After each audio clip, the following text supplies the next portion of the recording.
সম্মানিত সাংবাদিক ভাইয়েরা, আপনারা আপনাদের ব্যস্ততার মধ্যে আপনারা সারা দিয়ে এখানে সম্মেলনে এই জন্য আমি আমার ব্যক্তিগত পক্ষে আপনাদের কৃতজ্ঞতা প্রকাশ করছি। আমি আমার লিখিত বক্তব্য গতকালকে আমাকে নিয়ে দৈনিক মানব জমিনে অনলাইন এবং প্রিন্টিং মিডিয়ায় আমার বিরুদ্ধে সংবাদ পরিবেশন হয়েছে, সেটার প্রতিবাদে আজকের এই সাংবাদিক সম্মেলন। আমি আমার এই প্রতিবাদটি লিখিতভাবে পাঠ করছি। আসসালামু আলাইকুম প্রিয় সাংবাদিক ভাইরা, ফরিদপুরে বিএনপির নাম ভাঙিয়ে মার্কেট দখলে ব্যস্ত তাবলিগ শিরোনামে দৈনিক মানব জমিন পত্রিকায় প্রকাশিত একটি সর্বৈব মিথ্যা ও উদ্ভট একটি সংবাদের প্রতিবাদে আজকের এই সংবাদ সম্মেলন। আমরা প্রকাশিত সংবাদের তীব্র প্রতিবাদ ও নিন্দা জানাই।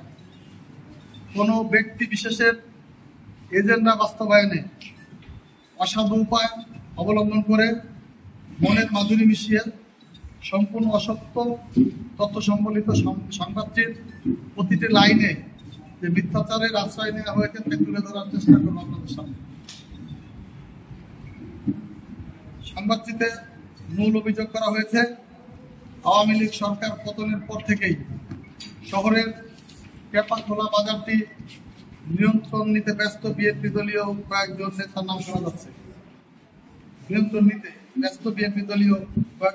শোনা যাচ্ছে। তার মধ্যে অন্যতম নাম বিরোধী বেনজির আহমেদ তাবলিগ।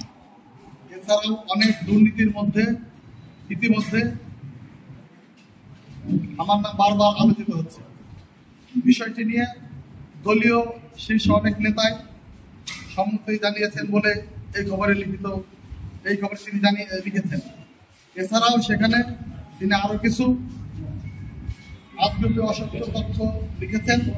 প্রকৃত সত্য হচ্ছে, গত 5 জানুয়ারি ছাত্র জনতার এক দফার আন্দোলনে গণ অভ্যুত্থানের বিশ্বের সবচাইতে নিকৃষ্টতম ফ্যাসিস্ট স্বৈরাচার হাসিনার পতনের পর জনতার বিজয় উল্লাসে সারা দেশের মতো ফরিদপুরে বাদ ভাঙা মানুষের ঢল নামে। কিন্তু সেদিন থেকে সাধারণ জনতার মাঝে অনুপ্রবেশ করে বিশৃঙ্খলা তৈরি পায়তারা শুরু করে অতীত ফ্যাসিস্ট হাসিনার অনুচরেরা। তারা থানায় হামলা করে, বিভিন্ন স্থানে হামলা ও ভাঙচুর করে, হিন্দুদের বাড়িঘর মন্দিরে হামলার তীব্র আশঙ্কা তৈরি করে। আইন শৃঙ্খলা বাহিনী সম্পূর্ণ অকার্যকর হয়ে পড়ার দরুন এই অবস্থায় সেদিন বিকেল থেকেই পরিস্থিতি নিয়ন্ত্রণে আনতে বিএনপি ও অঙ্গ সংগঠনের নেতাকর্মীরা ব্যাপক তৎপরতা শুরু করেছে, যেটা সম্পর্কে আপনারা সকলেই অবগত রয়েছেন। সেদিন কোতোয়ালি থানা হামলার ঘটনায় 2 জন নিহত হয়েছেন। একজন আমরা তাৎক্ষণিকভাবে ওইখানে ফরিদপুর শহরের পূর্ব কাপাসপুর নিবাসী, এটা ওইখানে যদিও লিখিত নাই, মারা গেছেন শামসু নামে ওদের পরিবহন ড্রাইভার। আর একজন পরবর্তীতে ঢাকায় চিকিৎসাধীন অবস্থায় সম্ভবত মারা গিয়েছেন, এটা আমরা ধরে নিতে পারি 2 জন মারা গেছেন। এবং অস্ত্রশস্ত্র মালামাল লুট, ভাঙচুর, অগ্নিসংযোগের ঘটনা প্রতিহত করতে অন্যান্যদের সাথে আমি বেনজির আহমেদ তাবলিগ ভূমিকা রাখার চেষ্টা করেছি। জেলা প্রশাসক, পুলিশ সুপার এবং থানার কর্মকর্তাদের সাথে নিয়মিত যোগাযোগ রেখে দেশের বর্তমান অস্থিতিশীল পরিবেশকে স্থিতিশীল করার লক্ষ্যে কাজ করেছি। সার্বক্ষণিক আমি সকলের, এটা আমাদের দলীয়ভাবে রেডি করা হয়েছে, দেখুন আমি একটু করে বলছি, গ্রহণযোগ্য সার্বক্ষণিক আমি সকল নেতাকর্মীদের স্ব অবস্থানে থেকে কেউ যাতে কোনো প্রকার বিশৃঙ্খলা তৈরি করতে না পারে সেজন্য আমরা চেষ্টা চালিয়েছি।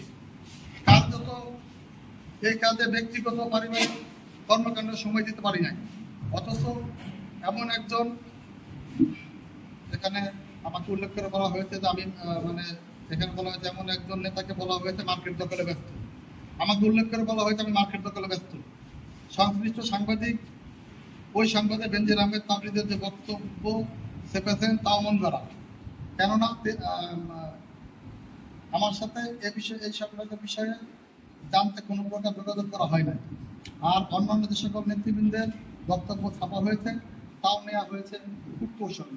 কাউকে সুনির্দিষ্ট করে আমার বিরুদ্ধে আমার নাম উল্লেখ করে বক্তব্য চাওয়া হয়নি।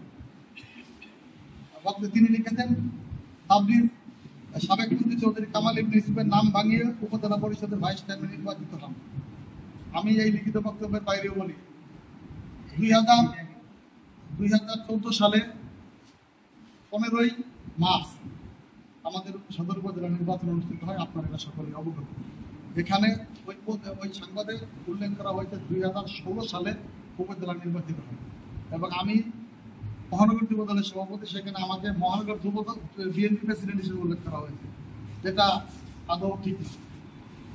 যাই হোক, আমি ব্যক্তিগতভাবে ফরিদপুর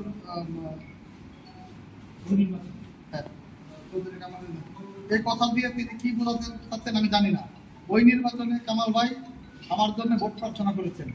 তিনি মানুষের দ্বারে দ্বারে গিয়েছেন, আমাকে সাথে নিয়ে দলীয় সকালে ঐক্যবদ্ধভাবে আমার জন্য কাজ করেছেন। এছাড়া আমি যুবদল কেন্দ্রীয় নির্বাহী কমিটির সহসভাপতি এবং মহানগর যুবদলের সভাপতি। আমার যেটা বললাম, আমার পদ উল্লেখ করেছেন। এছাড়াও আরো যেসব বন্ধুরা কথা লিখেছেন, আমার তার সপক্ষে তিনি একজন অভিযোগকারীর বক্তব্য উপস্থাপন করতে পারেন।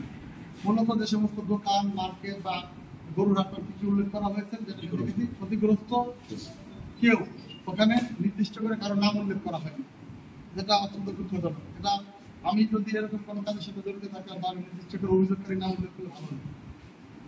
যাই হোক, আমরা প্রকাশিত সাংবাদিক তীব্র নিন্দা জানাই। বৈষম্য বিরোধী আন্দোলনের অন্যতম লক্ষ্য হচ্ছে দেশের সংস্কার। আমরা মনে করি নতুন বাংলাদেশে অপসাংবাদিকতার কোনো স্থান নাই। আপনাদের সামগ্রিক কল্যাণ ও সমৃদ্ধ বাংলাদেশ গড়ার অভিযাত্রায় সকল সহযোগিতা হিসেবে শুভেচ্ছা ও অভিনন্দন জানিয়ে শেষ করছি। আল্লাহ আপনাদের সহায় হোক। আরেকটি কথা, লিখিত বক্তব্যের পাশাপাশি আমরা ফরিদপুর শহরে ছোটবেলা থেকে বড় হয়েছি। আমি ব্যক্তিগতভাবে ফরিদপুর জেলা স্কুলে থেকে ম্যাট্রিক পাস করে রাজেন্দ্র বিশ্ববিদ্যালয়ে মানব কনসার্ট কমপ্লিট করেছি। আমি ছাত্রদলের বিভিন্ন সময় রাজেন্দ্র বিশ্ববিদ্যালয় কলেজের নির্বাচিত জিএস থেকে শুরু করে বিভিন্ন সময় বিভিন্ন রাজনৈতিক পদ আমি কাজ করেছি। বিভিন্ন সময় আমি ফরিদপুর জেলা ছাত্রদলের সাধারণ সম্পাদক ছিলাম, সভাপতি ছিলাম। আপনাদের ফরিদপুরবাসীর জনগণের প্রত্যক্ষ ভোটে ভাইস চেয়ারম্যান আপনারা নির্বাচিত করেছিলেন আমাকে। আমি ছোটবেলা থেকে আপনাদের সামনে বড় হয়েছি।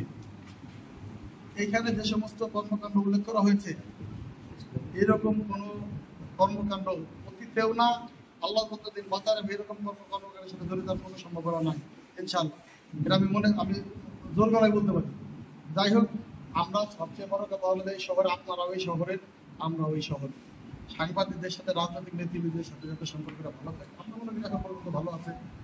আমি অনুরোধ করব, আপনারা দয়া করে এই সমস্ত সাংবাদিক আপনারা যারা আছেন, একটা নিউজ যদি অঙ্গ সংগঠনের কারো নামে করতে হয়, সেক্ষেত্রে আমাদের ফাদার সংগঠন জেলা বিএনপির আহ্বায়ক সবাই আছেন, সদস্য সচিব স্বপন ভাই আছেন, পলাশ ভাই, দুই ভাই সিনিয়র নেতারা আছেন, তাদের সাথে একটু জিজ্ঞেস করলে ভালো হয় যে না, এরকম অভিযোগ আমাদের কাছে অমুকের বিরুদ্ধে আসছে, আপনাদের কাছে আসছে কিনা, আপনাদের ইয়ে আছে কিনা, ওদের জিজ্ঞেস করলে ভালো হয়। কারণ দীর্ঘদিন আমরা ক্ষমতার বাইরে, আমরা আন্দোলন সংগ্রাম করতে করতে আমরা ক্লান্ত আসলে। এখনো যদি নতুন করে কোনো ষড়যন্ত্রের শিকার হই, এটা আমাদের কাছে মানে সুইসাইড করার অবস্থা আমাদের তৈরি হয়ে যাচ্ছে। আপনার সরকার খেয়াল রাখবেন, আশা করি আপনারা আমাদের পাশে থাকবেন। আর এই সংক্রান্ত বিষয়ে জাহাঙ্গীর, আমাদের জেলা যুবদলের সাধারণ সম্পাদক জাহাঙ্গীর, প্রশ্ন থাকে সেরকম